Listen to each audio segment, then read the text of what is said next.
Mungkin Sobat Sindo juga sudah melihat viralnya pernyataan yang cara membangun komunikasi di tengah bencana ini tanpa empati. Ya. Hanya melihat tidak percaya bahwa sedahsyat itu. Padahal kita banyak visualnya itu di sosial media. Ya kita tinggal verifikasi, kita bisa lakukan fact and check gitu ya. Untuk bener nggak seperti itu? Bener nggak peristiwa itu? Atau jangan-jangan peristiwa ini udah lama gitu. Ini kan bisa dilakukan. Dan komunikasi memang pada saat di awal-awal, di mana-mana daerah bencana komunikasi di awal pasti terputus. Apalagi jaringan listrik nggak ada di awal, BBM nggak ada, yang cuma sempat telekomunikasi nggak ada. Tapi kan bisa ada komunikasi lainnya yang digunakan. Pengalaman saya pada saat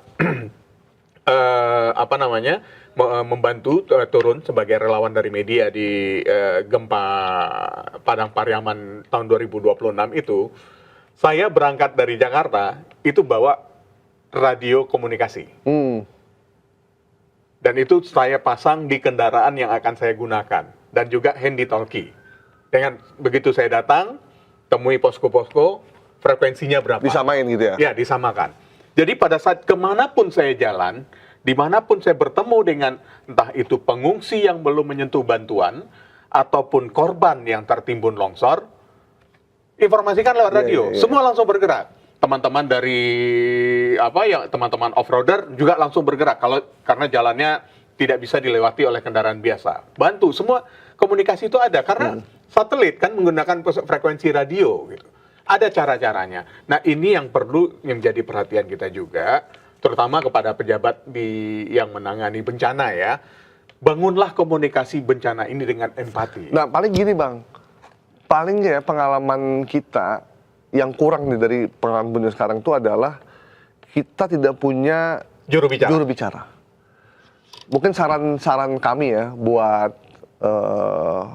Kementerian Sekretariat Negara, ya, ataupun BNPB atau siapa ya, Kementerian Sosial, Kemensos atau Badan Komunikasi Presiden, ya. Bang Angga nih, mungkin perlu ditunjuk juru bicara untuk bencana Sumatera ini, sehingga informasi data korban, informasi pembangunan untuk rehab dan rekonnya, kemudian bantuan udah sampai mana, itu di satu tempat aja. Di satu tempat, betul. Jadi teman-teman media itu setiap sore jam 4 datang ke situ. Di luar itu tidak ada siapapun pejabat yang boleh bicara. Dan pejabat yang hanya diboleh adalah juru bicara yang telah ditunjuk. Jadi itu satu pintu gitu loh. Supaya kenapa?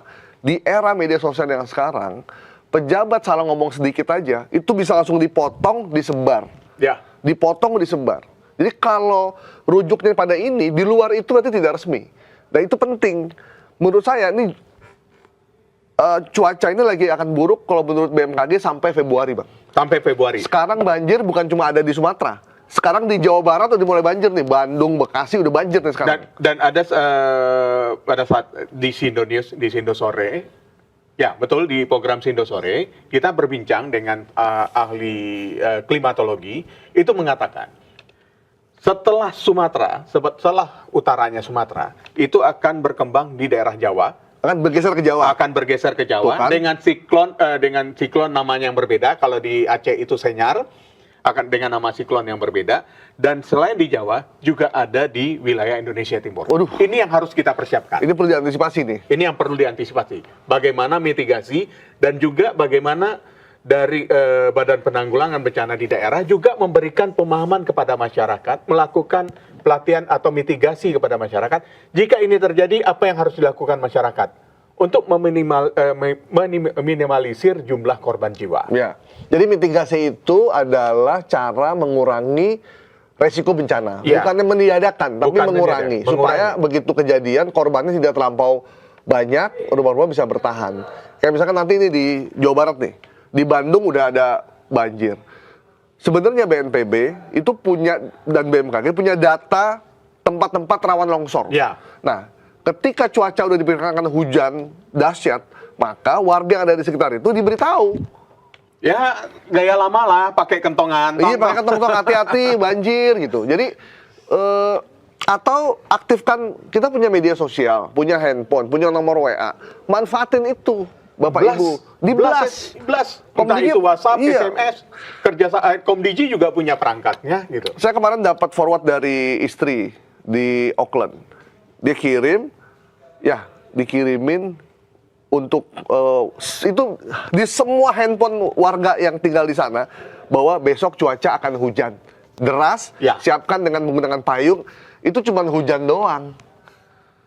Hujan doang itu. Potensi yang lain-lainnya nggak ada ya, hanya hujan. Hujan doang. Nah kita nih potensinya tuh bukan cuma hujan, banjir, longsor. Jadi setiap warga sama dia punya handphone. Nah gunakan handphone itu. Nah kita pertanyakan gimana data. Data itu fungsinya tuh buat memberikan info kepada masyarakat. Saya selama jadi warga negara Indonesia, sampai sekarang tinggal di beberapa wilayah, tidak ada pernah satupun dapat info dari kelurahan, RT maupun RW, ketika hujan deras berhari-hari, atau sebelum itu, Bapak Ibu hati-hati, entah itu selebaran, entah itu apa namanya, itu nggak pernah sama sekali. Toa masjid. Toa masjidnya segala macam nggak pernah.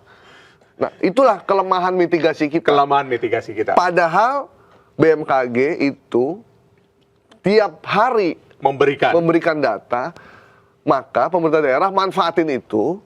Pemda lihat, oke, sebar tuh ke kecamatan, ke RT, RW, kasih tahu berjenjang Sehingga masyarakat juga sudah bisa melakukan antisipasi jika terjadi bencana. Oh ya, ini sebelum kita tutup Bang Gaib, saya juga ingin menyampaikan kepada teman-teman di Pusdatin BNPB.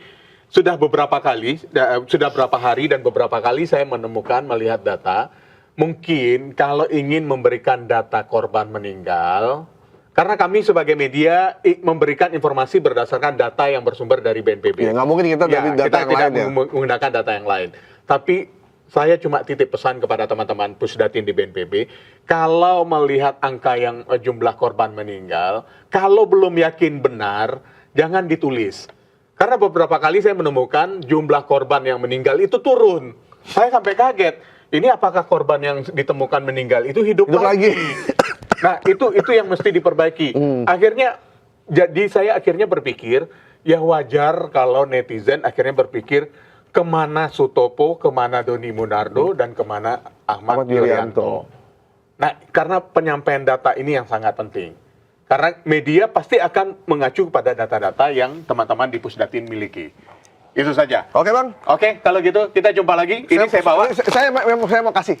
Saya mau ada bantuan yang penting. Ada yang penting? Iya. Jadi saya ambil aja? Enggak, saya ambil. Oke, ya udah sampai jumpa. Ini buat saya nih. Ya, teman-teman ya. Gantian nih.